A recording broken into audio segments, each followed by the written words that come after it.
Welcome back to another fantastic episode of Powerboating in Paradise TV. This is Stu Jones, president of the Florida Powerboat Club, and this show is part 3 of our club's signature event, the Key West Offshore Poker Run.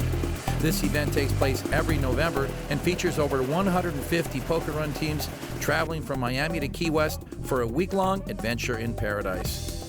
When we left off on our last show, about 80 poker run teams were just arriving at Gilbert's Resort in Key Largo for the lunch stop. There was plenty of action down on the docks, and the staff at Gilbert's was primed and ready for the occasion.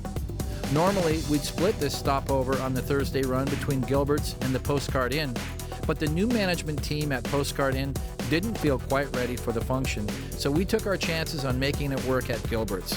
It was very helpful to have the additional dockage across the canal and a shuttle boat to move people back and forth, and that's all it took to get over 80 boats and about 350 guests in for lunch, and they turned us around inside of 90 minutes.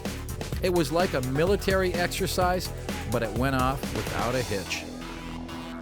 We like to provide as much entertainment as we possibly can, but we had a new sideshow this year. It had to do with a group of about 4 boats that were improperly tied, and this is what happened. Luckily, somebody paid attention and caught it, and there wasn't a lot of current or wind, but this could have been a real disaster. You guys need to be very careful about how you tie your boats up. So right about by now, I think that all of our visual senses are pretty much on overload, but we've got more. This shot is probably the most incredible shot you'll ever see. We've never shot it before, but this is the kind of thing that we can get with this new RC video drone. Just look at the pack of boats. When it comes to dockside entertainment here on the Poker Run, whether it's shiny blowers or big horsepower that get your attention, or pretty ladies in bikinis, we pretty much got you covered. After all, you didn't travel thousands of miles just for the boat ride. You came to be entertained.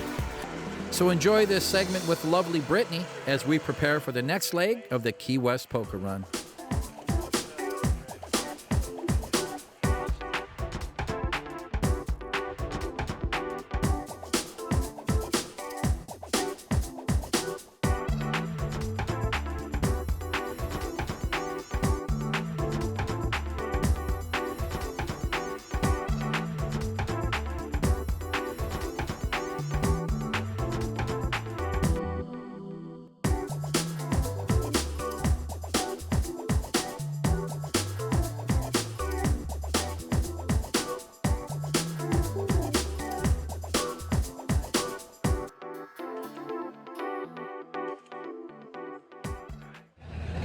It's a hot day in Key Largo as we just wrap up the lunch stop on the Key West Poker Run. God, we had a lot of boats, about 90 boats here today on the stop.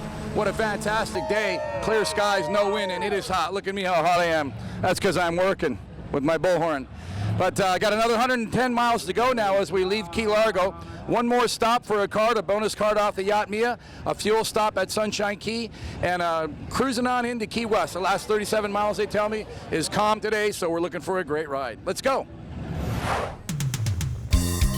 It was certainly a great lunch stopover in so many ways. The rafting went well, the food was fabulous, the staff was friendly, and it gave everyone that festive vibe that confirmed that they were officially in the Florida Keys. And the next leg of the Poker Run will step that up to a whole nother level. There's just something about that scenic ride through the Upper Keys that puts your senses in a wonderful place. It's one thing to see the pictures and watch the video that show you what it's like, but to actually be on a boat and take that ride is what truly consummates the relationship between the participant and the Key West Poker Run experience. It's time to start heading south as the boats idle out to Blackwater Sound in Key Largo to begin their scenic ride through the Florida Keys. Here's a few more video highlights from our DJI Phantom quadcopter, and when we return, we'll be up in the air with our FPC aerial team catching all the highlights. Don't go away, we'll be right back.